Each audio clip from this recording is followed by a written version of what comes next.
बस्ते में खाने का डब्बा, खाने के डब्बे में माँ के पराठे और पराठे के साथ अचार। माँ और मेरा खट्टा मीठा प्यार। माँ मेरी कालू की पप्पी। माँ तेरी याद में आई मुझको हिचकी। वाह बेटा सरोज, तुम तो सारा कविता माँ पर ही लिख दी। पापा को भी तो शामिल करो। चलो छोड़ देते हैं। पापा है तो सारा बाजार अपना है। खेल खिलौने सपने सब पापा रखते जेब में अपने। ओ पापा की बिटिया। अरे वाह बेटा, एक काम करो, आप अपनी कविता में ना अब चाचा को भी जोड़ दो। अब पूरा रिश्तेदार को जोड़ोगे क्या? जा बहू, छोड़ के आओ, देर हो रही होगी सरोज को स्कूल के लिए। पूरा टिफिन खाना, ये नहीं कि सबको बांट दिया, ठीक है? कुमारी, अरे ध्यान से।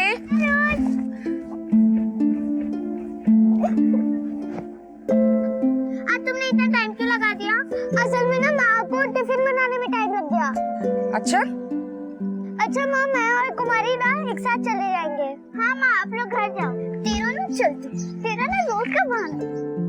कितना पक्का दोस्ती है ना दोनों का। अरे दोस्त कहाँ दोनों, बहनें हैं, बिल्कुल फिल्म की तरह, दो जिस्म एक जान।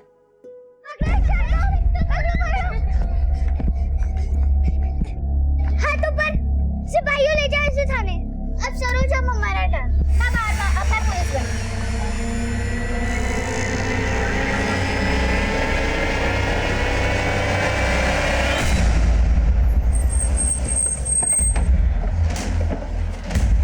साहब, बच्ची यहीं खेल रही थी। आपका घर यहाँ से कितनी दूर है? सिर्फ 10 मिनट दूर। दुबे, पूछो आसपास।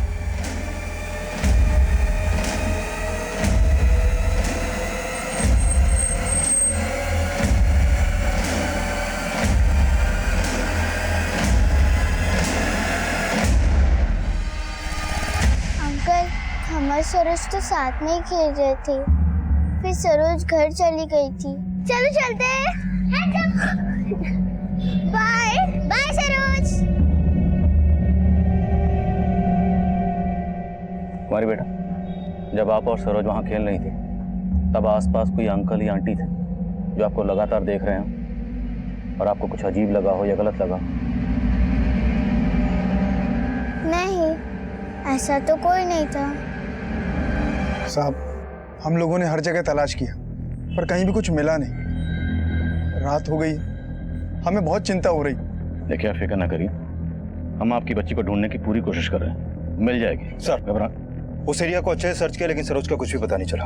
देखो, घर से लेकर जहाँ पर बच्चियाँ खेल रही थी तकरीबन 10 मिनट का रास्ता है, तो मतलब साफ है, या तो बच्ची खुद अपनी मर्जी से कहीं चली गई है या फिर उसे किसी ने गायब किया है। एक काम करो, इस घर से लेकर जहाँ पर बच्चियाँ खेल रही थी पूरे रास्ते में सबसे पता करो, शायद किसी ने कुछ देखा। साहब, सरोज सिर्फ 10 साल की है, उसे कुछ भी हो गया तो। देखिए, आपकी बच्ची को कुछ नहीं होगा, आप हौसला रखिए, बच्ची मिल जाएगी आपकी। हम उसे ढूंढने की पूरी कोशिश करें, आप संभालिए ना।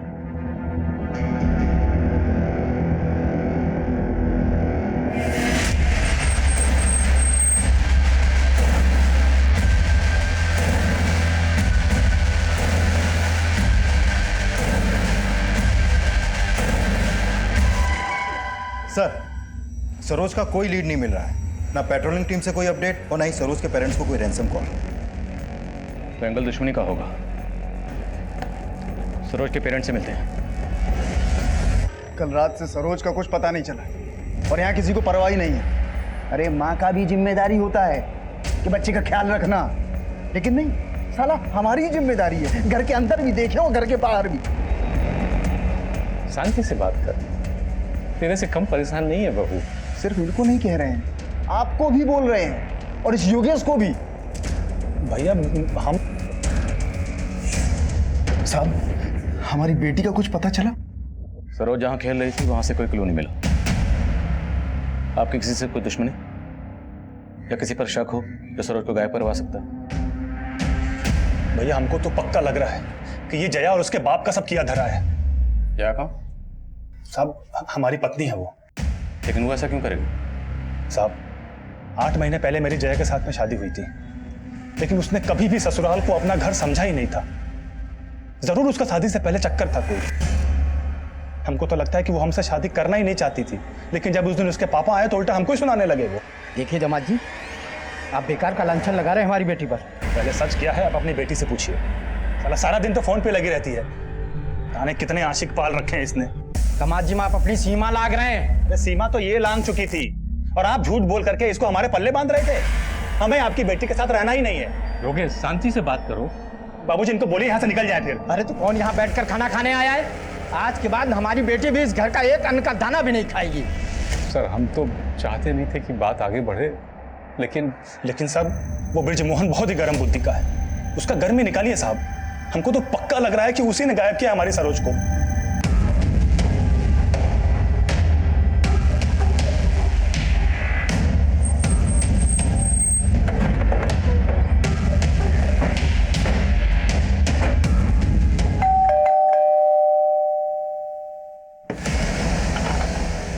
ब्रिजमोहन गुप्ता। जी सर। Search warrant. सर किस बात की तलाशी सर?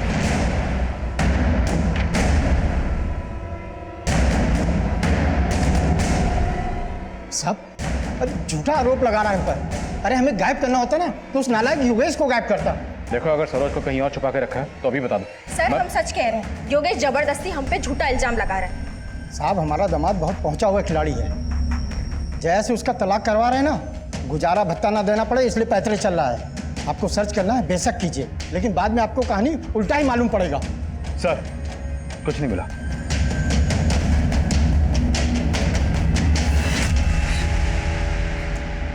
सब ठीक हो जाए। चाची आप रो मत, सरोज जल्दी वापस आ जाएगी। और पता है आज वो मेरे सपने में भी आई थी। वो एकदम अकेली बैठी हुई थी। उसके बाद ना हमारा नींद खुल गया, नहीं तो हम सरोज का हाथ पकड़कर आपके पास ले आते। चुप कर। सरोज के बिना ना ये कुमारी एकदम पगला गई है। इसका सपने के बारे में सुनकर ना हमको बड़ा फिक्र हो रहा है सरोज का।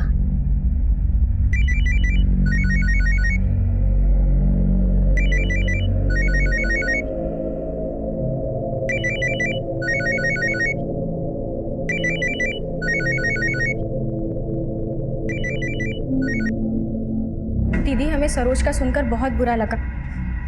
जब से ये खबर सुना है हम तो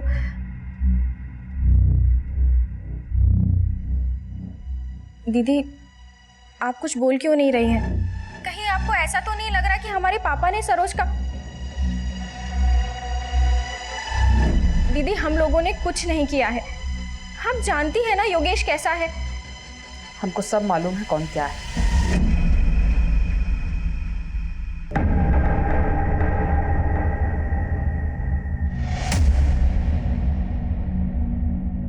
कहाँ देख रहा है बे? अरे योगेश भाई फोन दो ना, फोन दो ना योगेश भाई। साला तुम लोग सुधरेगा नहीं कभी। इधर मसवा कहाँ है? वो तो आया नहीं 3-4 दिन से। योगेश, सरोज का कुछ मालूम चला? नहीं भैया कुछ पता नहीं चला अभी तक, लेकिन जल्दी ये मालूम चल जाएगा। बताना। सर माना कि ब्रिजमोहन का मोटिव सरोज को गायब करने का है, लेकिन उसकी एक्टिविटीज और कॉल रिकॉर्ड्स में कुछ भी सस्पिशियस नहीं मिला है। सरोज के चाचा और चाची ने हमें जो कहानी सुनाई उसमें से किसकी कहानी सच्ची लगती है? हो सकता है दोनों गलतफहमी का शिकार हो। लेकिन दोनों एक दूसरे पर बढ़ चढ़कर शक जता रहे हैं। कोई ना कोई तो गलत जरूर है। योगेश, उसकी बीवी और ससुर ब्रिजमोहन, तीनों को अच्छे से खंगालो और बाहर के एंगल भी। सरोज के स्कूल और मोहल्ले के आसपास में सबसे पता करो। 10 साल की बच्ची गायब हुई। किसी ना किसी का कोई ना कोई मोटिव तो जरूर रहा होगा। हम सरोज को ढूंढने की हर मुमकिन कोशिश में लगे हुए थे, लेकिन हम नहीं जानते थे कि सरोज की दोस्त कुमारी भी ठीक उसी तरह अनजान परिस्थितियों में गायब होने वाली थी। कुमारी के गायब होने से हम पर दबाव और बढ़ गया था, क्योंकि अभी तक हम सरोज को ढूंढने में नाकाम रहे। कुमारी की मिसिंग रिपोर्ट लिखवाते वक्त कुमारी के माँ बाप ने किसी पर शक नहीं जताया, पर कुमारी की दिमागी हालत से जुड़ी जो बातें सामने आई थी वो हैरान करने वाली थी। साहब, सरोज जब से गायब हुई थी ना, कुमारी अपना सुध बुद्धि खो बैठी थी। मतलब? साहब उसे सरोज का भूत दिखाई देता था। सरोज का भूत? सर दरअसल कुमारी सरोज से बहुत ज़्यादा अटैच थी। जब से सरोज गायब हुई थी कुमारी को एक गहरा सदमा लगा था, और शायद इसी वजह से कुमारी सरोज को हेलुसिनेट करने लगी थी। हेलुसिनेट मतलब? कुमारी को लगता था कि वो वाकई सरोज को देख रही है। साफ से दिखाई नहीं देती थी, वो अपने में बड़बड़ाती रहती थी, ऐसे जैसे सरोज से बात कर रही हो। एक दिन तो उसने बोला कि सरोज उससे बात करते करते उसका टिफिन का खाना खा गई। कुमारी, ये क्या है? डब्बा फुल क्यों है? लेकिन सरोज तो हमारा डब्बा पूरा चट कर गई थी। सर हम तो कुमारी को किसी अच्छे काउंसलर को दिखाना चाहते थे, लेकिन उसके पहले ही ये सब। देखिए, जैसा आप लोग बता रहे हैं, उसे तो लगता है कि सरोज के जाने से कुमारी को गहरा सदमा पहुंचा था। कहीं ऐसा तो नहीं कि कुमारी खुद अपनी मर्जी से कहीं चली गई है? साहब, इतनी छोटी सी बच्ची अपने आप कहाँ जाएगी? तो हो सकता है कुमारी को किसी ने गायब किया। आप लोगों को किसी पर शक है? नहीं साहब, हमको तो खुद कुछ समझ नहीं आ रहा है।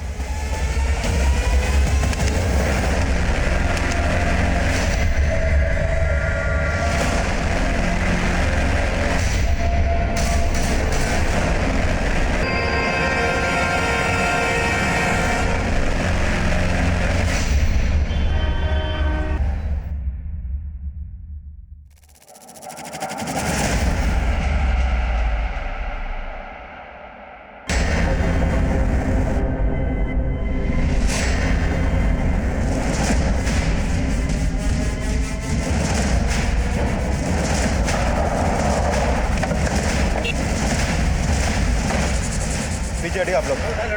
रेडी आप लोग, रेडी। लगता है बॉडी को पहले दूसरी जगह गाड़ा गया। लेकिन अगर बॉडी को कहीं दूसरी जगह गाड़ा गया था, फिर वहां से निकालकर यहाँ डंप क्यों किया गया? सर सरोज 8 दिन पहले गायब हुई थी और इस बॉडी की कंडीशन देख के लगता है कि इसका मर्डर काफी पहले हुआ है। कहीं ये सरोज तो नहीं?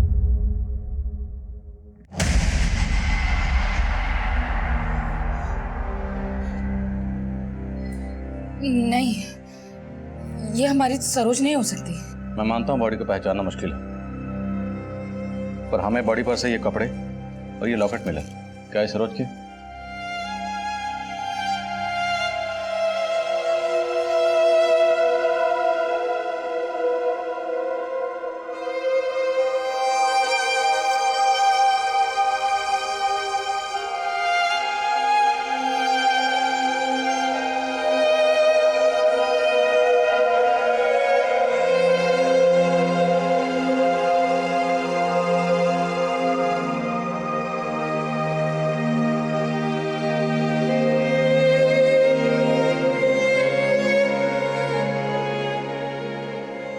सरोज के पेरेंट्स ने बॉडी की शिनाख्त कर ली थी, लेकिन फिर भी हम बॉडी के डीएनए को सरोज के पिता से मैच करके कंफर्म करना चाहते थे।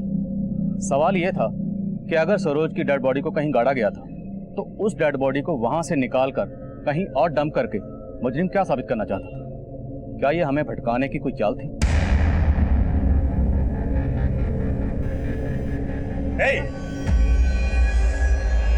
तुम्हारी हिम्मत कैसे हुई यहाँ आने की? तुम्हारे लिए नहीं आए हैं, दीदी के लिए आए हैं। अच्छा, बड़ी हमदर्दी आ गई तुम्हें अब। जया, दीदी, सरोज। ये अपनी नौटंकी बंद करो, समझी तुम? और निकलो यहाँ से। नहीं तो क्या करोगे? हथकड़ी लगवाओगे? सुनो, अगर हम अपनी पर आ गए ना, तो हम तुमको हथकड़ी लगवाएंगे, समझे? चलो तो ठीक है, निकलो अभी से। हथकड़ी लगवाए, निकलो। हमने तो सोचा था आपसे मिलकर आपका दुख बांटेंगे, लेकिन हम आपसे फोन पर बात करते हैं।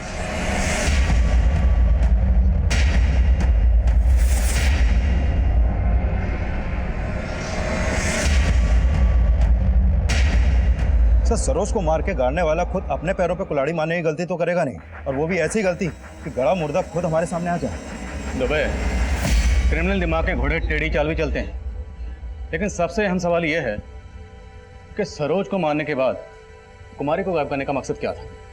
और कुमारी के गायब होते ही हमें सरोज की डेड बॉडी मिल जाती है।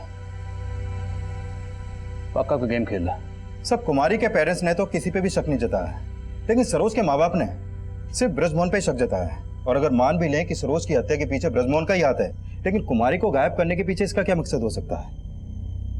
बाहरी एंगल से कुछ नहीं मिल रहा, लगता है अब हमें इनकी जड़ों में उतरना पड़ेगा। पता करो कि सरोज की डेड बॉडी को कहाँ गाड़ा गया था। सरोज की डेड बॉडी हमें इस ब्रांड की सीमेंट की बोरी में मिली थी। तो हो सकता है जहां पर डेड बॉडी को गाड़ा गया आसपास कंस्ट्रक्शन का काम चल रहा हो। इस ब्रांड की सीमेंट को सप्लाई करने वाले डीलर से मिलो और पता करो कि ये सीमेंट पिछले दिनों कहां सप्लाई हुआ। कभी कभी क्राइम सीन भी क्रिमिनल की लीड दे सकता है। जब से सरोज का सुने हैं, तब से लग रहा है कहीं कुमारी भी तो। भैया हमारी बात मानो या ना मानो, लेकिन जब से सरोज के बाद ये कुमारी गायब हुई है ना, हमको बार बार अंगद का शक्ल दिमाग में आ रहा है। मगर वो बात को तो बीते बहुत अरसा हो गया है। हम मानते हैं कि बहुत टाइम बीत गया है, लेकिन तभी अंगद को इन दोनों से कितना तकलीफ था भैया, आपने भी देखा था ना।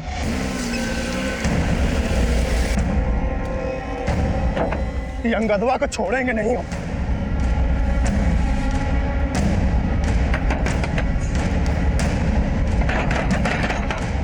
अरे क्या कर रहे हो तुम लोग? ले चल। अरे क्या हुआ? कहाँ सब? अरे क्या कर रहे हो? अरे हमने कुछ नहीं किया।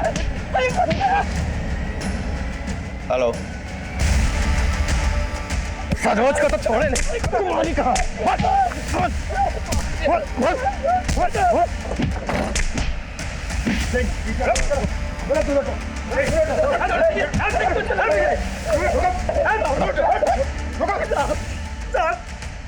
हमको बचा लीजिए साहब, अटेम्प्ट टू मर्डर हो रहा है मेरा। साहब यही अंगद ने मर्डर किया है, यही मारा हमारी बेटी सरोज को। इसको छोड़े अगर इसने कुछ किया वो देखना हमारा काम है।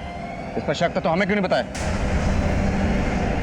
अंगद 1 साल पहले तक कुमारी और सरोज के मोहल्ले में ही रहता था और पिछले 1 साल से अंगद की बेटी भी गायब थी, पर उसकी बेटी के गायब होने की कहानी अलग थी। अब आप सोच रहे होंगे कि उसकी बेटी के गायब होने का सरोज और कुमारी के गायब होने से क्या कनेक्शन है, और आखिर ऐसी क्या बात हुई थी जिसने अंगद को इन दोनों बच्चियों का दुश्मन बना दिया था।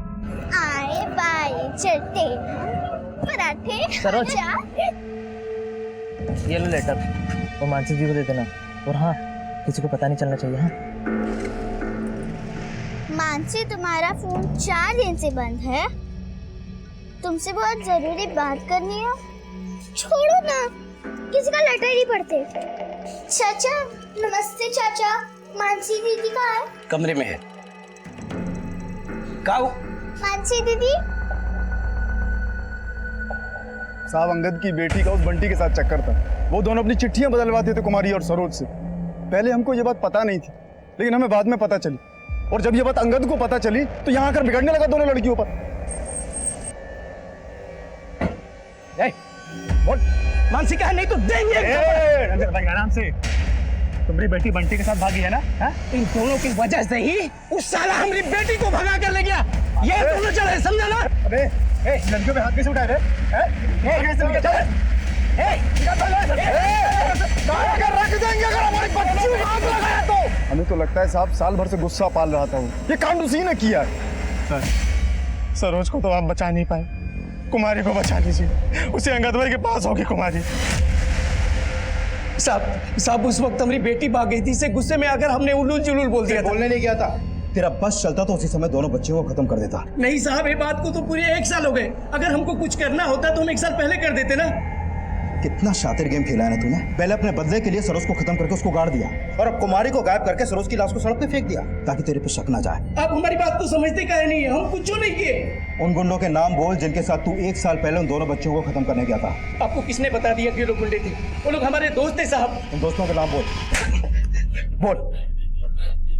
साहब बताता हूँ, उनका नाम बंटी, ललन और गोविंद था।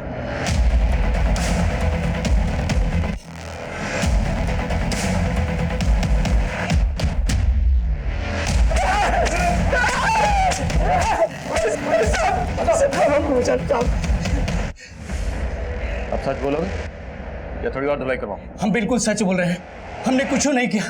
ये ऐसे नहीं मानने वाले। चलो रखो। अंगद और उसके साथी अपने बयान पर कायम थे और हम एरिया के कई हिस्ट्री शीटर्स को खंगाल चुके थे, लेकिन कुमारी की पोस्टमार्टम रिपोर्ट है। सर, इस पोस्टमार्टम रिपोर्ट के मुताबिक सरोज की हत्या उसी दौरान हुई जब वो गायब हुई। उसको गला दबा के मारा गया और उसकी हत्या से पहले उसके साथ रेप भी किया गया है सर। रेप? Yes sir. उसकी बॉडी काफी टाइम से गड़ी हुई थी, इसलिए उसकी बॉडी से रेपिस्ट का डीएनए सैंपल नहीं मिल पाया। सरोज को रेप करके कत्ल कर दिया गया। हो सकता है कुमारी को भी इसी मकसद से गायब किया गया। सर हमने एरिया के किसी भी हिस्ट्री शीटर को नहीं छोड़ा, सबको खंगाल डाला लेकिन कुछ हाथ नहीं लगा।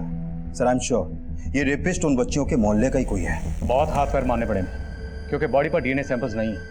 मोहल्ले के एक एक आदमी की कुंडली निकालनी पड़ेगी। क्या रेप?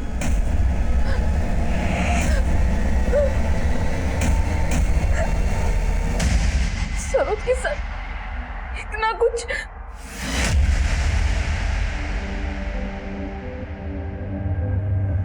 अंगद और ब्रिजमोहन जिन पर तुमने शक जताया था उनसे तो हम पूछताछ कर ही रहे, लेकिन तुम्हारी नजर में कोई और ऐसा है जो बच्ची के साथ ऐसा कर सकता है? अब हम क्या बताएं साहब, अब कोई छोटी बच्ची के साथ ऐसा कर सकता है, ये सुन के तो मेरा दिमाग काम करना बंद कर दिया है। सर 15 दिनों से आप कुछ नहीं कर पा रहे, सिर्फ आश्वासन दे रहे हैं। हमको आश्वासन नहीं चाहिए, हमको हमारी कुमारी चाहिए। हमारी सरोज को तो आप ढूंढ नहीं पाए, कम से कम कुमारी को ही ढूंढ दीजिए। हम विनती करते हैं सर आपसे। साले कब से हमको तू घुमाया जा रहा है? अरे हाँ छोड़िए हमको, कहना क्या चाहते हो? तू अच्छे से जानता है कि हम क्या चाहते हैं। बता रमेश कहाँ है? रमेश बताया तो है तुमको, पटना गया है नौकरी के लिए, और तुम ना बेकार मुझ पर शक कर रहे हो।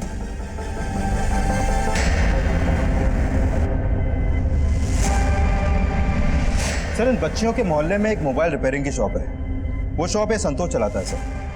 पता चला है कि संतोष अपनी दुकान पे पॉर्न क्लिप्स बेचने और खरीदने का भी काम करता है। और सर ये है रमेश। सर इस रमेश का संतोष की दुकान पर काफी आना जाना था। 3 साल पहले इस पर रेप का चार्ज लगा था, तब ये सिर्फ 17 साल का था, इसलिए जुवेनाइल कोर्ट ने इसे बाल सुधार गृह भेज दिया। ये अभी 3 महीने पहले ही वहां से बाहर आया है। सर जब से सरोज गायब हुई है तब से इसका संतोष की दुकान पर आना जाना भी बंद हो गया है। उठाओ दोनों को। सर तालाब के पास एक बच्ची की लाश मिली है, वो स्कूल ड्रेस पहन रखी है सर।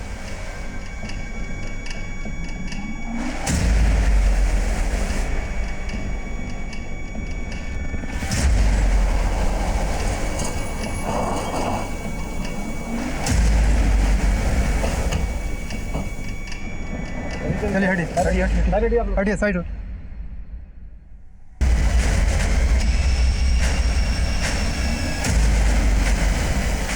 सर ये कुमारी की ही बॉडी है।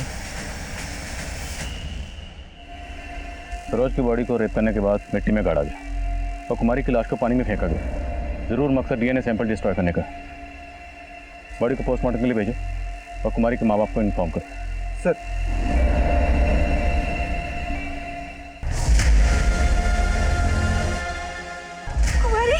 कुमारी सरोज की तरह हम कुमारी को भी रेप विक्टिम मान रहे थे और शक की बुनियाद पर हमने संतोष को उठा लिया था, लेकिन उसका दोस्त रमेश जो रेप चार्ज में पहले भी अंदर हो चुका था वो अब फरार था।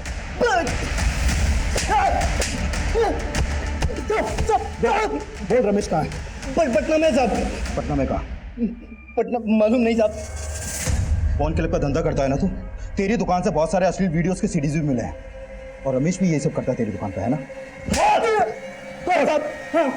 करते थे साहब, करते थे, लेकिन और लोग भी तो देखते हैं साहब। वो सरोज का चाचा वो भी तो देखता है साहब। योगेश। हाँ साहब मानता हूँ मेरा धंधा गलत है और रमेश का हिस्ट्री, लेकिन साहब ना मैंने कुछ किया है ना ही रमेश ने। साहब वो तो डर के गायब हो गया साहब। मुझे लगा कि उसकी हिस्ट्री की वजह से आप लोग उसे उठा लोगे। ऐसे नहीं बोलेगा तो ऐसा। संतोष अपने बयान पर कायम रहा और रमेश फरार था और मालूम चला था कि योगेश का संतोष और रमेश इन दोनों के साथ उठना बैठना था, इसलिए हमने योगेश से भी क्वेश्चनिंग की। साहब हमको तो पहले से ही रमेश और संतोष पे शक था। तो फिर ब्रिजमोहन और अंगद का नाम क्यों लिया था? वो इसलिए कि उनसे थोड़ी पुरानी पहचान थी हमारी और उनकी हरकतें भी कुछ ठीक नहीं थी साहब, इसलिए वो दोनों हमारे डाउट में थे। उनके ऊपर डाउट हो रहा था या उन पर डाउट डाल के खुद को डाउट से निकालना चाहते थे? हमने योगेश और संतोष से सच उगलवाने के लिए कई पैंतरे अपनाए, लेकिन फिर भी हमें वो जवाब नहीं मिल रहे थे जिसकी उम्मीद हम कर रहे थे। हमें लग रहा था कि सरोज की तरह कुमारी का भी रेप हुआ होगा, पर कुमारी की पोस्टमार्टम रिपोर्ट ने हमारे इस अंदाजे को गलत साबित कर दिया। कुमारी की हत्या भी सरोज की तरह गला दबाकर ही हुई थी और उसका रेप नहीं हुआ था। इन दोनों क्राइम्स के पीछे का कोई भी पुख्ता मोटिव हमारी नज़र में नहीं आ रहा, लेकिन तभी एक ऐसा फैक्ट सामने आया जिसने हमें और भी उलझा के रखी। सर इस डीएनए रिपोर्ट में एक हैरान करने वाली बात सामने आई है। जो बॉडी उस सीमेंट की बोरी में मिली थी उसका डीएनए सरोज के फादर घनश्याम से मैच ही नहीं करता है। लेकिन बॉडी पर जो कपड़े और लॉकेट था वो तो सरोज का ही था और खुद सरोज के माँ बाप ने बड़ी की शिनाख्त की। लेकिन सर डीएनए रिपोर्ट से साफ है कि सरोज घनश्याम की बेटी है ही नहीं। लेकिन उनके हाव भाव से तो बिल्कुल नहीं लग रहा था कि वो सरोज की बॉडी नहीं होगी। तो फिर उन्होंने किसी और की बॉडी को सरोज की बॉडी क्यों कहा? चक्कर क्या है? हम बॉडी का डीएनए सरोज की मां से भी मैच करके देखना चाहते थे और जो नतीजा सामने आया उसने इस केस का रुख ही मोड़ दिया।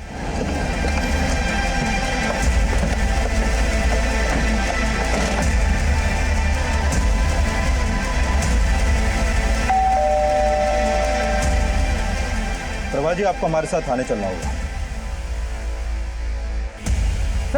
सर कहाँ लेके जा रहे हैं आप इन्हें? क्या किया है सर इन्होंने?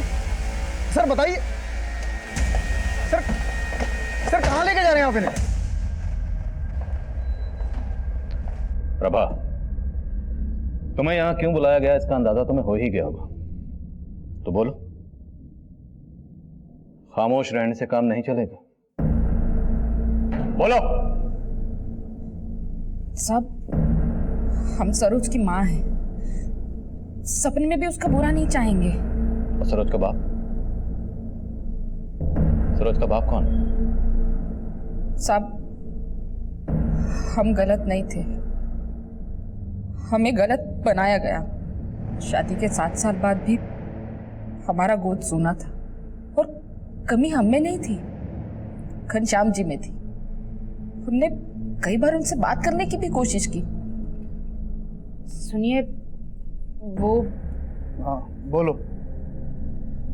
वो डॉक्टर नहीं कह रहे थे हमसे, आप भी एक बार चेकअप करवा लेते, हो सकता है कि कमी।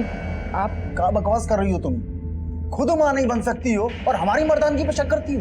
नहीं, हमारा वो मतलब नहीं। बस और जेल लिया हम तुमको। अब हमें बच्चा नहीं दे सकती हो तो तुम्हारा इंतजाम कर देंगे हम। घनश्याम जी ने तो दूसरा शादी करने का मन भी बना लिया था। हम हर संभव कोशिश करके थक चुके थे, कुछ समझ ही नहीं आ रहा था क्या करें।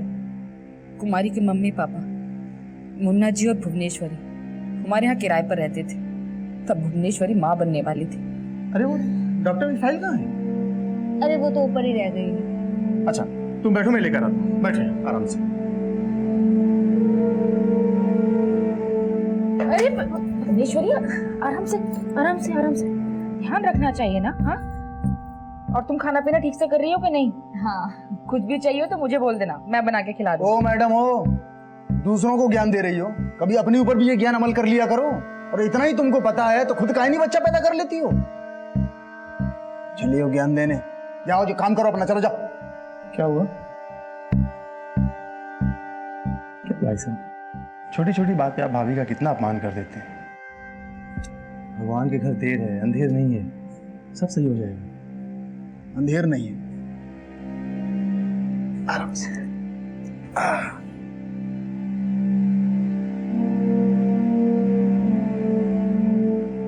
उस दिन मुन्ना जी में हमें हमदर्द नजर आया।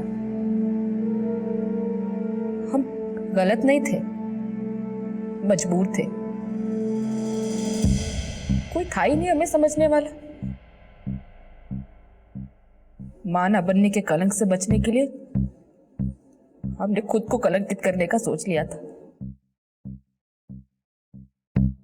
हाँ भाभी, आपने बुलाया? हम जानते हैं कि ये कहकर शायद हम आपकी नजर में गिर जाएंगे।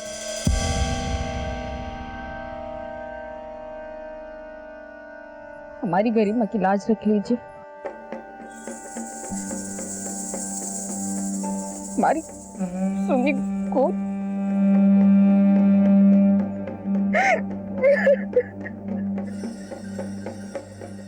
हम तो बस माँ बनना चाहते थे और प्रेग्नेंट होने के बाद हमने मुन्ना जी से कोई रिश्ता नहीं रखा और ना ही मुन्ना जी ने कभी ऐसी कोई कोशिश की।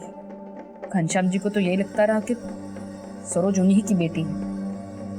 माना कि हमने पाप किया, लेकिन हमारे पाप की सजा सरोज को क्यों दी उसने? किसने? साफ साफ बोलो, किसने? घनश्याम जी को कभी हम पर शक नहीं हुआ, लेकिन मुन्ना जी की बीवी भुवनेश्वरी उसको हमेशा से हम पर शक था। कई बार ताने भी देती थी। तेरा नहीं चलती, तेरा ना रोड का बहाना। कितना पक्का दोस्ती है ना दोनों का। अरे दोस्त कहाँ दोनों, बहनें हैं, बिल्कुल फिल्म की तरह। बस शकल ही अलग है दोनों की। सरोज और कुमारी का दोस्ती भी निभाता था उसको। कुमारी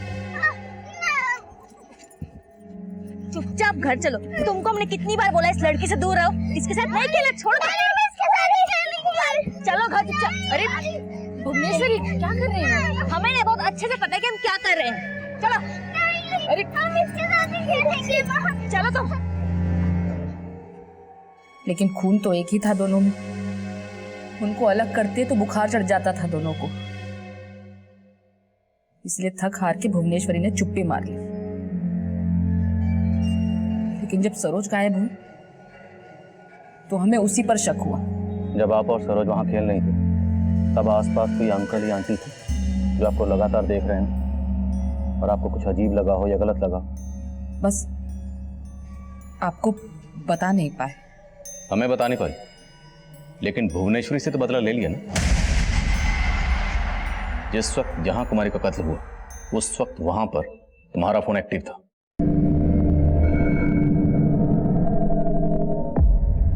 आ गए तुम? अब अपनी बत्तीस हिम्मत दिखाओ, बात करो हमसे।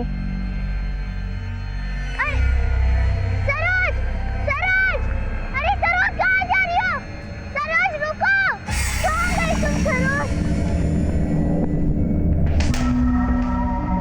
चाची आप? चलो मेरे साथ। कहाँ ले जा रहे हो चाची आप हमें? चाची! वहीं जा तेरी माँ ने हमारी सरोज को पहुंचाया। क्या? सरोज हमें दिखती है, आपको नहीं दिखती क्या? हमें कहाँ से दिखेगी?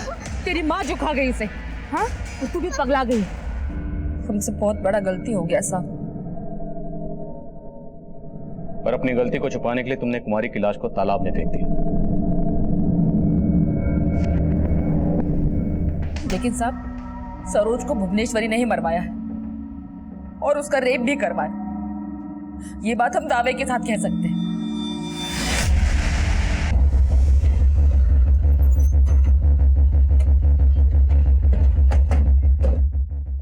हाँ साहब, हम मानते हैं, ये हमें पहले से ही पता था।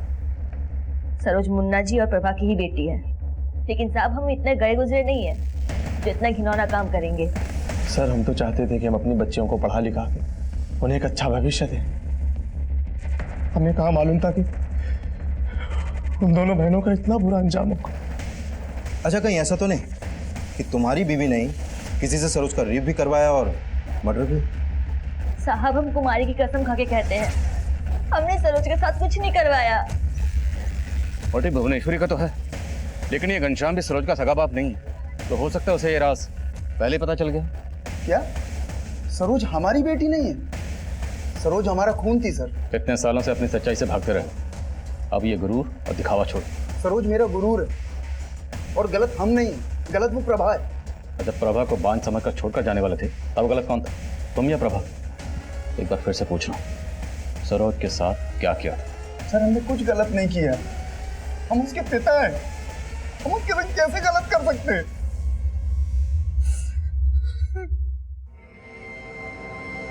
सरोज का मर्डर अब तक एक पहेली बना हुआ था जिसके लिए हम हर एंगल को खंगाल रहे थे, और इसी बीच हमें रमेश का पता चला।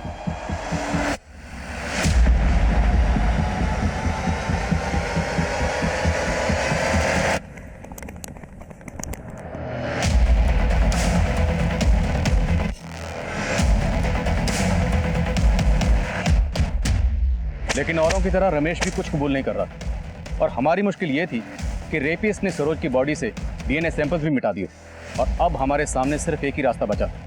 वो था उस जगह का पता लगाना जहां सरोज की बॉडी को गाड़ा गया था, जिसकी कोशिश हम शुरू से कर रहे थे। लेकिन अब हमने अपनी कोशिशें और भी तेज कर दी थी। हमने ऐसी कई कंस्ट्रक्शन साइट की डिटेल निकलवाई जहां पर उस ब्रांड की सीमेंट सप्लाई होती थी जिसकी बोरी में सरोज की बॉडी को डंप किया गया। सरोज की बॉडी पर मिले सॉइल सैंपल को हमने उन कंस्ट्रक्शन साइट के सॉइल सैंपल से मैच करवाना शुरू किया, और आखिरकार इस केस में उम्मीद की किरण जगी। साहब, आपको जरूर गलत इंफॉर्मेशन मिली है। यहाँ पे कोई लाश नहीं गड़ी थी। गड़ी थी, यहीं गड़ी थी। नींव की खुदाई होते ही लाश सामने आ गई, और फिर तुमने अपने मजदूरों को डराकर वो लाश यहाँ से कहीं और डंप करवा दी। और वो लाश कहाँ गड़ी थी ये तुम खुद हमें दिखाओगे या फिर इस बिल्डिंग को गिराकर हम ढूंढ ले वो जगह?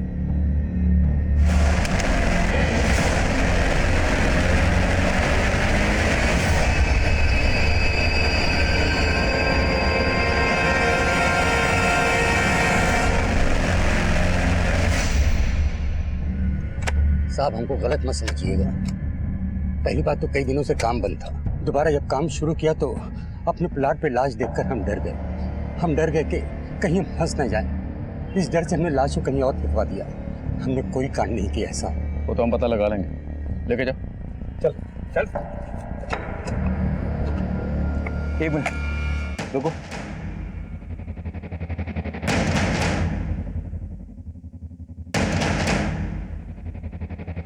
सर इसे फॉरेंसिक में भेजो। सर कपड़ों के टुकड़ों में ये बाल भी मिले और फॉरेंसिक ने भी कंफर्म किया है कि ये बाल सरोज के ही हैं। लेकिन सर उस प्लॉट ओनर का सरोज से कोई कनेक्शन दिख नहीं रहा। इतना तोड़ने के बाद भी हमारे हाथ कुछ नहीं लगा। ये शाम को सरोज का कत्ल हुआ। उस शाम को उस प्लॉट की तरफ जाने वाले सभी रास्तों पे सीसीटीवी खंगाले। अगर सरोज की बॉडी को कहीं और से लाकर उस प्लॉट पर डंप किया गया होगा तो सीसीटीवी से कोई ना कोई लीड जरूर मिलनी चाहिए। Okay sir. हमने क्राइम सीन के आसपास के सीसीटीवी स्कैन किए। सरोज की हत्या वाली शाम उस एरिया में एक ऐसी कार भी कैप्चर हुई जो हमें सरोज के अपराधी तक ले गई।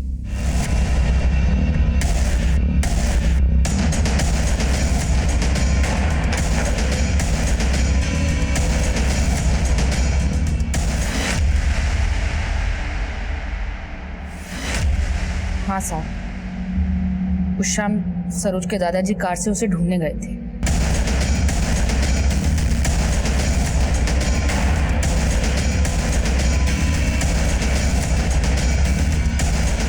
अठारह साल से तुम अपने ससुर को जानती हो, कभी शक नहीं हुआ?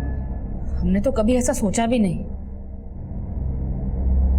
लेकिन एक बार जया ने बोला था।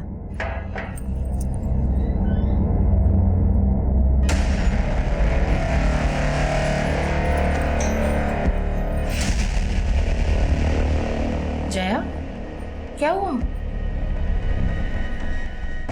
जब जया ने हमें उस बारे में बताया तो हमने उसे ही समझा दिया कि वो गलत सोच रही है। गलती हमारी थी, हम ही बाबूजी की गलत नजर को भांप नहीं पाए। 10 साल की बच्ची को भी नहीं छोड़ा। भटक गया था साहब।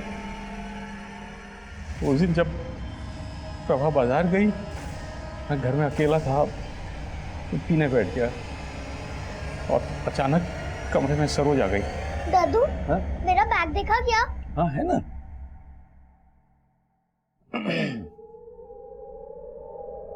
सरोज। हाँ दादू।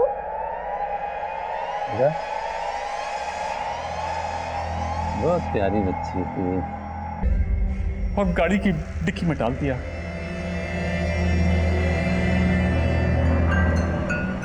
बाबूजी, आप यहाँ? हाँ, वो सर में जरा दर्द हो रहा था ना, तो बाहर आ गया। एक नींबू चाय बना दोगे तो? हाँ, अभी बना देती हूँ। हाँ। क्या बात है, बाजार में आज तुमको देर हो गई? महीने भर का सामान लाना था ना, तो टाइम ज्यादा लग गया। सरोज नहीं दिख रही है घर में। वो कुमारी के साथ खेलने गई थी, आने वाली होगी। फिर हम सरोज को ढूंढने के बहाने घर से गाड़ी लेकर निकल गए। हमको कुछ समझ में नहीं आ रहा था कि उसकी बॉडी को हम कहाँ ठिकाने लगाएं। एक सुनसान जगह दिखी तो हमने वहां गड्ढा खोदकर उसकी बॉडी गाड़ दी। साहब, हमने कई बार सोचा कि आपके पास आकर हम अपना गुनाह कबूल कर लें, लेकिन